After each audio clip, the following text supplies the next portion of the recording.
कांग्रेस अध्यक्ष मल्लिकार्जुन खड़गे के लिए कांग्रेस कार्य समिति का गठन सिरदर्द बन गया, क्योंकि पार्टी ने फैसला किया कि कार्य समिति में आधे सदस्य 50 साल से कम उम्र के होंगे और ऐसे नेता ढूंढने में खड़गे को परेशानी हो रही है। क्योंकि फिलहाल कांग्रेस कार्य समिति में केवल 2 नेता ऐसे हैं जिनकी उम्र 50 साल से कम है और इसीलिए नई कांग्रेस कार्य समिति का गठन खड़गे के गले की हड्डी बन गया।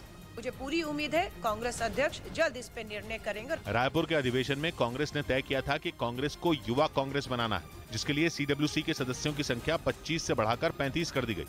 इसके अलावा पूर्व पीएम, पूर्व पार्टी अध्यक्ष, लोकसभा और राज्यसभा में पार्टी नेता अपने आप कार्य समिति के सदस्य बन जाएंगे, जिसके बाद सीडब्ल्यूसी के कुल सदस्यों की संख्या 40 हो जाएगी, जिनमें 20 की उम्र 50 साल से कम होनी चाहिए।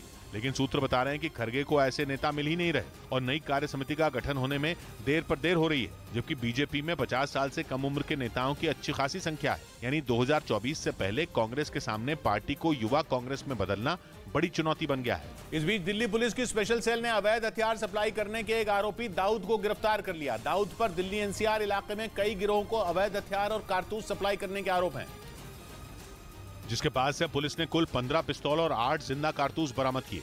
हथियार सप्लाई करने के आरोपी दाऊद को पुलिस ने एक मुखबिर की सूचना पर दिल्ली के नजफगढ़ इलाके से पकड़ा। उधर आईएमएफ ने पाकिस्तान के जख्मों पर नमक छिड़क दिया। आईएमएफ ने आर्थिक संकट में फंसे देशों की मदद के लिए कर्ज की सीमा को बढ़ाने का ऐलान कर दिया, जबकि पाकिस्तान को बेल आउट पैकेज देने पर कोई फैसला अब तक नहीं किया, बल्कि ये संकेत देने की कोशिश कर दी कि आईएमएफ से पाकिस्तान को कर्ज मिलना लगभग नामुमकिन है। मतलब एक तरफ आईएमएफ दुनिया को यह दिखाने में लगा है कि वो बेहाल मुल्कों के लिए खजाने का दरवाजा खोल रहा है, दूसरी तरफ पाकिस्तान को ठेंगा दिखा रहा है। पाकिस्तान भी ये समझने में नाकाम है कि आखिर आईएमएफ उससे किस बात का बदला ले रहा है, क्योंकि आईएमएफ के साथ पाकिस्तान की सरकार कई दौर की बातचीत कर चुकी है।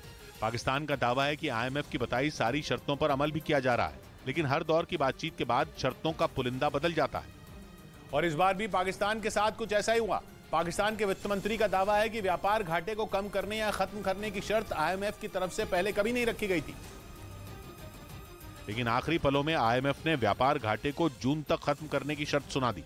ऊपर से पाकिस्तान की अर्थव्यवस्था पर कर्ज के बोझ को सबसे बड़ी मुसीबत समझा जा रहा है।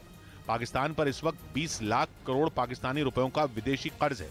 ये रकम करीब 7,500 करोड़ डॉलर है, जो कि पाकिस्तान की अर्थव्यवस्था के हिसाब से बहुत बड़ी है। इसीलिए पाकिस्तान को लग रहा है कि आईएमएफ जानबूझकर सिर्फ बहानेबाजी कर रहा है। पाकिस्तान के खजाने में इस वक्त केवल 382 करोड़ डॉलर है। वो आईएमएफ से कर्ज भी केवल 110 करोड़ डॉलर ही मांग रहा है, जिसके लिए हजारों करोड़ डॉलर का कर्ज मुसीबत बन रहा है। मतलब ये कि 110 करोड़ डॉलर पाने के लिए पाकिस्तान को हजारों करोड़ का कर्ज लौटाने को कहा जा रहा है, जबकि पाकिस्तान सरकार सफाई दे रही है कि इतना कर्ज तो पाकिस्तान पर सालों से है। इसी कर्ज के कारण पाकिस्तान को बेल आउट पैकेज की जरूरत पड़ी थी। मतलब ये कि अगर ये कर्ज ही बेल आउट पैकेज के रास्ते की रुकावट है तो आईएमएफ ने शुरुआत में ही क्यों नहीं बताया। खबर है कि आईएमएफ के रवैये से पाकिस्तान की सरकार हताश है और इस मामले में वो अमेरिका की मदद लेना चाहती है, लेकिन अमेरिका भी पाकिस्तान से दूरी बना रहा है।